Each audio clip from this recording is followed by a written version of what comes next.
huko Kisumu, but nimehudumu kama lay reader hata huko Keyo, hata Bomet, hata Embu mahali nilifanya kazi, na sasa nahudumu kama lay reader huko All Saints Cathedral ambao tunaabudu pamoja na ndugu yangu Herman Shambi.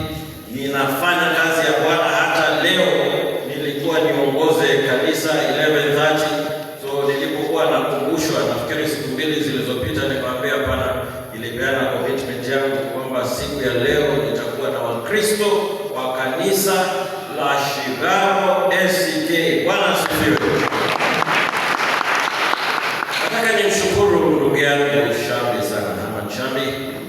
Yeye ni mtawala kama mimi, tumefanya kazi pamoja kama madio, kama madisi, hata na yeye alikuwa county commissioner, kwa wakati huu ni secretary administration. Na furahi kuona hata akiingia kanisani kama patron na kusaidia vile ilivyo kujenga kanisa la Mungu. Rasmi sana makusha wadini la Bajangu. Hapa ndio tutashika vizuri hapa duniani na pia tuurithi ufalme wa mbinguni hapo baadaye. Nimesikia kilio chenu, nimeongea na mchungaji, asante kwa kutukaribisha kuhusiana na maendeleo yenu ambayo mnataka mtengeneze hapa kwa kujenga nyumba ya Bwana, na sasa pia kumjengea mchungaji mahali ambapo ataweza kukaa vizuri. Loli seji mdumike wa mlungu bora na ajamala nikadikia seji wanilomba ikadimika na nikonye harambe mba ya hilo pesa mwakakuna kuchanga 5 million, tutachanga pesa hiyo. Laini ya huo angu naingia kwa kansaje anapata hizo ilombi. Nimesema kwamba kazi itaanza immediately. Na kazi hiyo itaanza na nini? Kwa hivyo zile simiti za kwanza na kokoto na mawe ambayo utatafuta itatoka kwa mfuko wangu.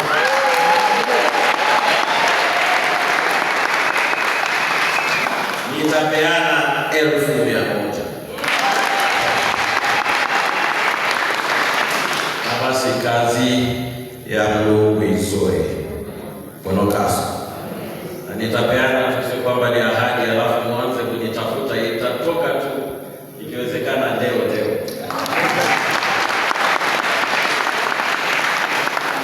Thank you my brother Shambi kunikaribisha hapa ili tuje tusimame pamoja hata kwa kazi ya Mungu. So tuingie kwa neno la Mungu. Limesomwa vizuri sana kwa Agano la Kale, Isaya mlango wa 32 kuanzia mstari wa kwanza hadi wa 8.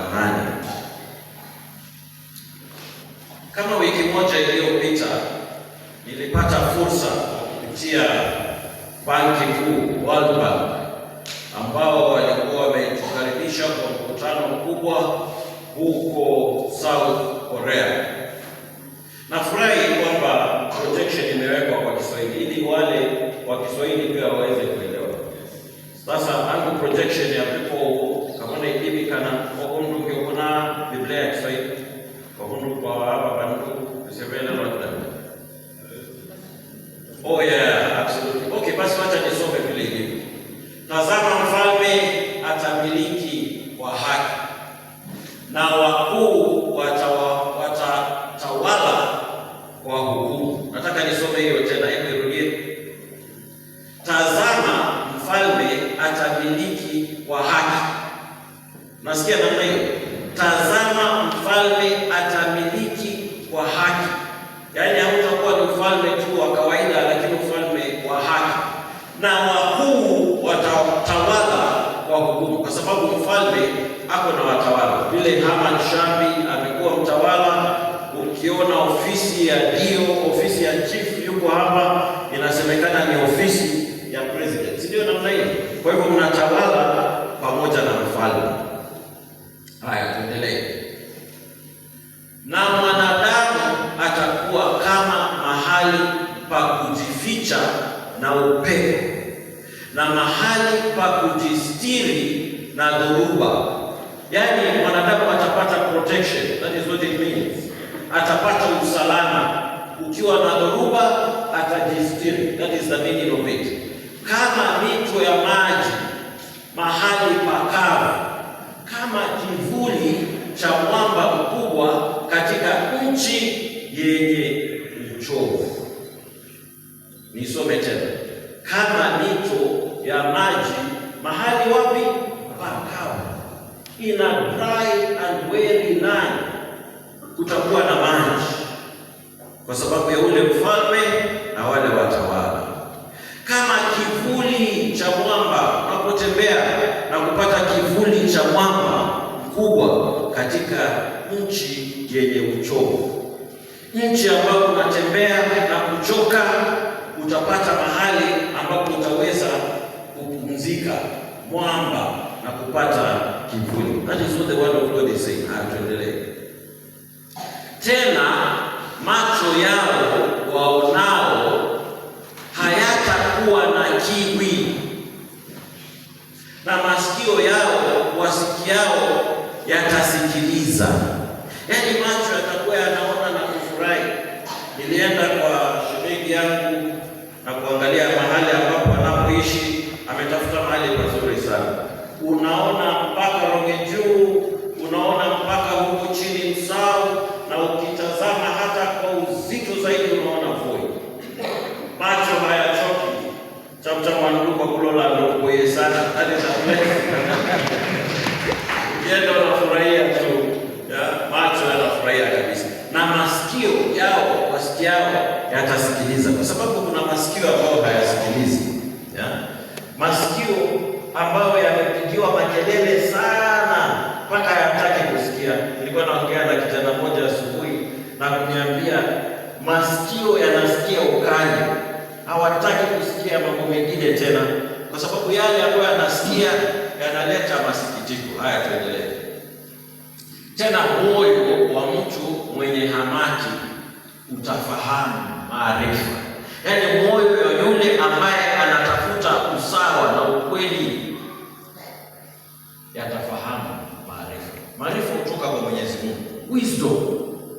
Wisdom and knowledge and skills kutoka kwa Mwenyezi Mungu. Na ndimi zao wenye kigumizi. Yaani wale ambao wanaongea maneno yanashindwa kutoka kwa kigumizi, inasema zitakuwa tayari kunena sawa sawa. Kwa sababu wakati mwingine ukimwona mtoto wako na kigumizi, ni kwa sababu kuna shida fulani ambazo ziko katika familia. Amekosa confidence. Ni kweli kuna wale ambao hushindwa, but kuna watoto ambao wameshindwa na maisha tangu utoto wao. Ni makelele, baba anapigana na mama, ni mapanga kila siku. Yale ambayo anasikia kila siku ni hatari, mpaka anashindwa kuongea, hana confidence ya kuongea. Biblia inasema zitakuwa tayari kunena sawa sawa. Haya, tuendelee. Alafu sikiza. Mpumbavu hataitwa tena muungwana. Nasikia namna hiyo. Mpumbavu hataitwa tena muungwana. Kwa hivyo nikisema kwamba kweli kuna wapumbavu ambao huitwa waungwana katika jamii, unaona huyo mtu ni mpumbavu kabisa, lakini kwa sababu ameweza kudanganya jamii ameitwa muungwana. Wala mlaghai hataitwa kuwa ni mheshimiwa. Yule anayekunja watu, anagonga watu na anasumbua watu, na mtu ambao pengine anatumia hata rasilimali ya serikali kwa ubaya, hataitwa tena mheshimiwa. Nchini Kenya tunajua kwamba kuna wengi ambao ni waizi. Wameiba mahali, wametafuta mali, wamekuja, wamechaguliwa, wakaitwa nani? Waheshimiwa. Si ni kweli? Tuendelee. Maana mpumbavu atanena yaliyo upumbavu. Kwa hivyo neno la Mungu linasema yule mpumbavu mwishowe atanena yaliyo ya upumbavu, na moyo wake utafanya maovu. Yaani maovu yake basi ataweza kuonekana waziwazi, ili kutenda hila na kusema yasiyo kweli juu ya Bwana, ili kuziacha nafsi za watu na kuwanyima kinywaji kwenye kiu. Is that verse 8? Bwana asifiwe. Is that the last verse? Tena vyombo vyake mlaghai ni vibaya, hutunga hila mbaya, ili kuangamiza wanyonge kwa maneno ya uongo. Na tunajua kuna wengi ambao wamedanganya wengi, wale wanyonge kwa mambo ya uongo. Mtu mhitaji atakusema maneno yenye haki. Tuendelee. Bali muungwana huwaza mambo ya kiungwana, naye kushika sana mambo ya kiungwana. Bwana asifiwe. Bwana asifiwe. So vile nilikuwa naanza hapo mwanzoni, nilienda nchi ya South Korea kama wiki moja namna hii iliyopita tu. Walituhimiza watu wa Benki Kuu World Bank kwamba nyinyi kama ma-PS mnahitaji kwenda South Korea, na sio wa Kenya peke yake. Walitafuta wengine kutoka Tanzania, wengine kutoka Uganda, wengine kutoka South Africa, wengine kutoka Malawi, wakatuunganisha sote kutuingiza kwa ndege na kusema twende huko South Korea. Tukawa tunashangaa ni mambo gani haya.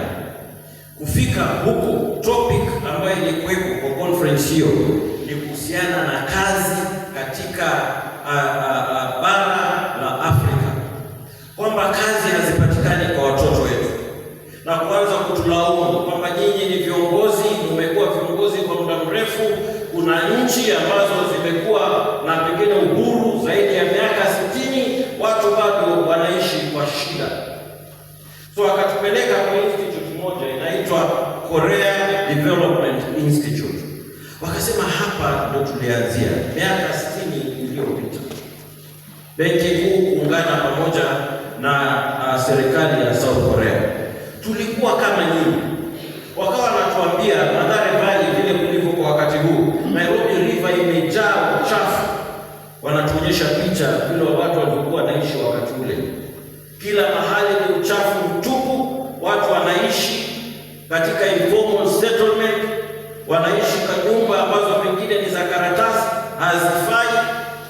Lakini ndio ilivyokuwa miaka 60 huko, miaka 60 iliyopita huko South Korea. Mto wakati huu umesafishwa, kumepandwa nyasi kando kando, kumepandwa maua, hata vijana pamoja na wasichana wanapata mahali wa kwenda kwa dates, ile ambao Shafi alikuwa anataja hapa. Wanauliza simu yako ni ipi, wanaenda kufurahi huko. Yaani maisha yamebadilika. Yule ambaye pengine amechoka jioni anatembea kando kando wa mto, maji ni safi, unaweza kunywa maji haya, ni kama maji ambayo tuko nayo hapa Taita. Lakini Mathare Valley ukienda kwa wakati utaweza kunywa maji na Nairobi River. Wamebadilisha. Alafu wakatutoa pale, wakatupeleka kwa teknolojia ambayo wako nayo. Wameendelea mpaka wako na magari ambayo hayatembeshi na dereva. Gari tu kwa kutumia kompyuta inaweza kutoka sehemu moja iende nyingine. Haya, tukatoka hapo, wakatuonyesha orodha ya Wakenya ambao wamesoma katika colleges zao, hata wale wanaitwa nuclear scientists wamesoma pale. Huku Kenya hakuna chochote tunaweza kuonyesha kuhusiana na watoto wetu waliosoma hapo, walitoka wakaenda ng'ambo wakapotea. Wakatuambia ni kwa sababu hamkutengeneza mazingira ya kutosha kuhakikisha kwamba watoto wenu wanakaa vizuri. Wakatuelezea kwamba watoto wao miaka 60 iliyopita waliwaambia endeni nje, mwende kupata teknolojia vile ilivyo, muirudishe nyumbani. Kwa wakati huu, the health sector in South Korea, the health system is the best in the entire world. Najua Wakenya wanapenda kwenda India ili waende kupata huko pengine msaada wa kiafya, health assistance. In South Korea, it has the best health system in the entire world. And it is because walipeana wasichana wao wakaenda huko Germany, wakafanya kazi katika hospitali zao. Waliporudi, they came to introduce a health system that is perfect in every sense. The life expectancy ya Korea wakati huu ni miaka 125. Hata ukikutana na mtu wa miaka 40 utadhania ni mtu wa miaka 20 na kitu. Wasichana wa miaka 40 wanakaa kama sweet 16, kwa sababu chakula wanakula ni safi, mazingira ni safi, kila kitu ni safi, unaishi mpaka uzeeke. Hapa life expectancy ya Kenya iko namna gani? Ukifika miaka 60 umechoka, wewe ni mzee. Tuseme ukweli. Other than Mwalimu Harold ambaye nimemwona hapa, hapo na kweli kuona akitembea na kufanya mafunzo kwa Mungu rasmi sana. Huyu ndo mfano peke yake Taita na Kenya mzima ya mtu ambaye ameishi vizuri. Pigeni makofi. Lakini wengine wetu tukifika miaka 60 hata 50 wabado ni kisukari, mara ni pressure, kila mtu kwenda kusikia mkibuka na pressure. Si kweli biko? Yaani shida zimeingia kwa sababu ya mambo ya utawala ambao hufai. So nikasikia kuaibika sana, nikasikia ni moyoni na raruliwa kabisa. Nikauliza Mwenyezi Mungu, hapo zamani watu walikuwa wanatoka na kwenda Ulaya kuona nchi ambayo imeendelea. The 60s and not kina baba zetu walikuwa wanaenda Britain, wanaenda America kwenda kuona nchi ambayo imestawi. Atamkabuya wafuma Ulaya wako na special respect. Yaani wanaona sisi kama ni mzungu ita ndio bila sahihi. Hapo na mahali ambapo anaheshimika, hata pengine mavazi ambayo anavaa na kadhalika. Sasa sio wazungu peke yake, hata wa Korea, jamani, Mungu wangu, wameendelea, wamefika kiwango hicho, hata wameshinda mzungu. Unaenda Singapore, hii ambayo inatajwa kila saa wakati huu na serikali, tulikuwa sawa na hao miaka 60, hata tulikuwa tunawapatia msaada. Walikuja Kenya na kuangalia policy zetu na kurudi huko na kuanza kuziangalia vyema na kuzitimiza vile inavyotakikana. Sasa hii hao uchumi wao ni karibu mara 50 uchumi wa Kenya. Singapore ni nchi ndogo sana. Singapore inatoshana kama Mombasa, namna hii Mombasa and the area surrounding it. Unaweza kutoka kona moja, boundary moja, sehemu hapa, ukafika mahali boundary ambayo inapatikana na Malaysia within 3 hours. Na uchumi wao ni karibu mara 50 uchumi wa Kenya. Na tulikuwa sehemu moja na hao miaka 60. So nikapoka kujikotea maswali. Nongotesi, tuko na shida wapi kama Afrika? Kwa nini hatuwezi kuendelea? Kwani Mungu alituumba tukiwa watu ambao hawafai ama hawajiwezi? Shida yetu ni nini ambao tunashindwa kuendelea miaka nenda rudi? Nataka niwapongeze nyinyi, mmejenga kanisa kubwa vile kama amesema ni karibu cathedral hii. Lakini makanisa mengi ukizunguka unayakuta kana kwamba ni yale ambayo yalikuwa yanatumika hapo mbele. What happened to the black man? Who cast us? Are we children of a lesser God? Sisi ni watu ambao pengine hatujakamilika vizuri. Sasa tulipokuwa huko, nakumbuka hata ambassador akinilaki huko kwa airport, tukaanza kupiga gumzo. Manake kazi yangu ni kutafuta kazi kwa vijana. Nikienda Germany, nikienda Canada, nikizunguka hizo nchi zote na keti na wale wa serikali na kuwaomba, kwa sababu hapa kuna shida katika kila boma nchini Kenya. Siaje hata vitakungi kuweka everywhere you go. Hata wale watoto ambao wamesoma vizuri, wamefika university, hawana. Leo asubuhi kuna mama alinifuata akaniambia, moyo wangu uko Nairobi.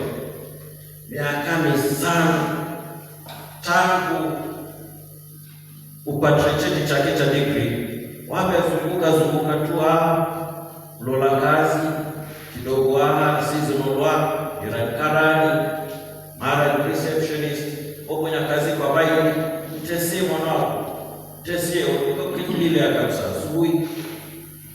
Saa 10 amefika kwa boma yangu. Kunililia kuhusu msichana wake. Kuna shida. shida ni uongozi.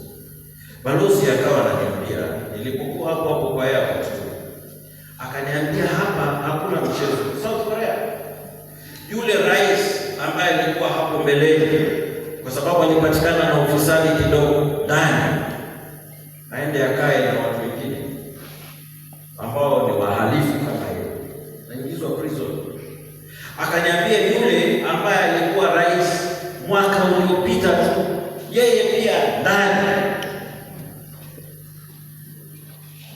Hamana ilo kekwake na mbona ukapatikana na makosa ndani, yaani mbona mkekwa kuongoze muka prison. Can you imagine? Akaniambia hapa mambo ni serious, si ati ni mambo mchezo. Hawa watu wanakasirika kabisa na ufisadi. Wanakasirika na viongozi ambao hawatoshi. Ukicheza kidogo unawekwa ndani, kwa sababu unachezea maisha ya wananchi, watu ambao wametafuta kodi kwa uzito na kupambana. Wewe unaichezea kana kwamba sio kitu ya muhimu. Akaniambia Ukristo uliingia mapema na watu wakajifundisha Ukristo wa kweli, sio Ukristo bandia wa kudanganya watu na kuwachekesha tu na kufanya miujiza ambayo sio ya kweli. Ukristo wa kweli, yaani unamshikilia Mungu vikamilifu bila uoga wote na kusimama kidete. Akaniambia Ukristo uliingia na wakaushikilia sawa sawa, na kwa sababu walishikilia Ukristo namna hiyo, nchi ikaanza kubadilika. Wakimwenzi Mungu, nchi ikaanza kubadilika. Sio tu kwamba tunaingia kwa kanisa na kusikia neno na kutoka vile tulivyo. Kila ambacho tumesikia kinafanya kazi huko nje. Bwana asifiwe. Mabadiliko yanaanza na wewe na mimi. Ukiangalia Mithali 29 mstari wa 2, Proverbs chapter 29 verse 2, neno la Mungu linasema, when the righteous are in authority, sikiza, when the righteous are in authority, the people rejoice. Wenye haki wakitawala, wenye haki wakitawala, watu hufurahi. Na ni kweli, hata kuanzia sehemu yoyote ile ambao unaona uongozi, ukiingia shule upate mwalimu ni mwenye haki, upate mwalimu ni mtu ambaye anajua kazi yake vikamilifu, mtoto anafaulu.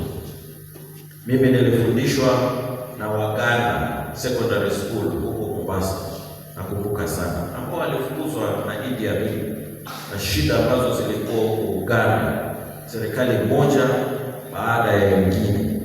Lakini kwa sababu walikuwa ni Wakristo na walijua wanafanya kazi ile, sio tu ni kana kwamba ni kazi peke yake, lakini wanaifanya kana kwamba wanaifanyia Mwenyezi Mungu.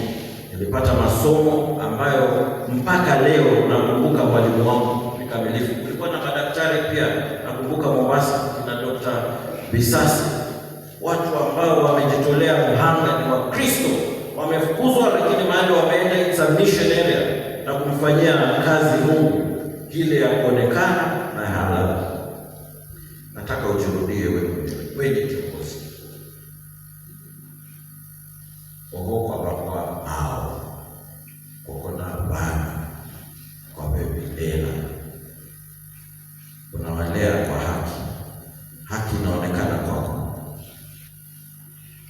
ama wewe ni yule tu watu tukana mtoto unamwambia kumbavu, wewe kumbavu, kama yule ambaye pengine uliitwa jina lake, mpanga bwana mtii kumbavu mwana miaka hivi au wewe baba Irina za familia mmewa, kwa sababu pengine unakasirikia mtoto ambaye hana hatia kwa njia yoyote.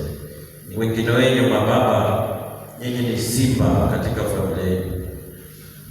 Hata ukisikika kwa mbali tu umeanza safari unaingia nyumbani ni tabu. Mtoto akikuona tu uso unakunjana, Hatuongei kuhusu uongozi mkubwa, hata tunaongea kuhusu mheshimiwa MCA ama mbunge ama pengine gavana. Inaanza na wewe, where you are, where you have authority. The Bible says when the righteous are in authority, wakati wenye haki wanatawala, watu hufurahi. Kwa huduma yako watu wanafurahi. Wewe ukiwa mfanyakazi wa serikali, wa kuhudumu kwa watu wa serikali, wale ambao wako chini yako wakiona utawala wako wanafurahi. It begins with you. Tusiende pale, inaanza na wewe. Huko kwa kilo baba na huko na watoto ambao wako chini yako. Mfano wa Eunice kwa Biblia ambaye na Lois ambao walimfundisha Timotheo mpaka mwishowe akawa kasisi na akawa askofu. True leadership that is born out of conviction of the Holy Spirit. Wherever you are right now, the conviction of the Holy Spirit should be on you. You are called an accountant, unaiba, unaleta shida huko. Whichever title that you carry, unaitwa chief, unaitwa assistant chief. Watu wameangamia katika pombe kwa sababu ya kile ambacho pengine unapata kando kando. The Lord is speaking to you today. Mungu ananena na wewe. Isaiah kile ambacho alikuwa anakitaja sio kwamba ni uongozi wa Kristo baadaye atakuja kuleta amani katika nchi. Isaiah alikuwa anazungumzia wale ambao wameitwa na kuwekwa kando na Mwenyezi Mungu, na akataja yale. Ni ombi langu kwamba tutakuwa na mabadiliko katika nchi yetu. Ni ombi langu kwamba kila mmoja wetu ambaye yuko hapa atachukua wadhifa wake vikamilifu na kufanya kile ambacho ni cha haki mbele ya Mwenyezi Mungu, wananchi wafurahi. Nasikia kuna wengine ambao wanataka wasimame na kansela, ma MCA, wale wanataka wasimame ubunge. Usisimame kwa sababu unafikiria jinsi gani utaweza kufaidika na jambo hilo. Kuna hukumu itakuja kukufuata baadaye, and you'll be answerable to God. When you dedicate yourself na kujitoa mhanga. Mimi nilipokuwa naelezwa na watu wengi na kuniambia tafadhali simama tafadhali, nilikuwa nasikia hukumu, manake sitaki kucheza. I know I will be accountable to God, but pia nasikia vile watu wangu wanahangaika. Nikasema ni sawa, nitajitolea mhanga niweze kusimama kama governor, but with conviction that eventually I will stand before God. Nilombisha kila mmoja wenu ambaye ameingia hapa kwamba neno hili liwakuze upya, neno hili lifanye kazi katika maisha yenu, neno hili lilete mabadiliko ya kweli na ya haki ambao kila mtu ataweza kuyaona na aseme huyu kweli ni haki na inawezekana. Bwana asifiwe. Usijidharau wewe vile ilivyo, inaweza kutendeka.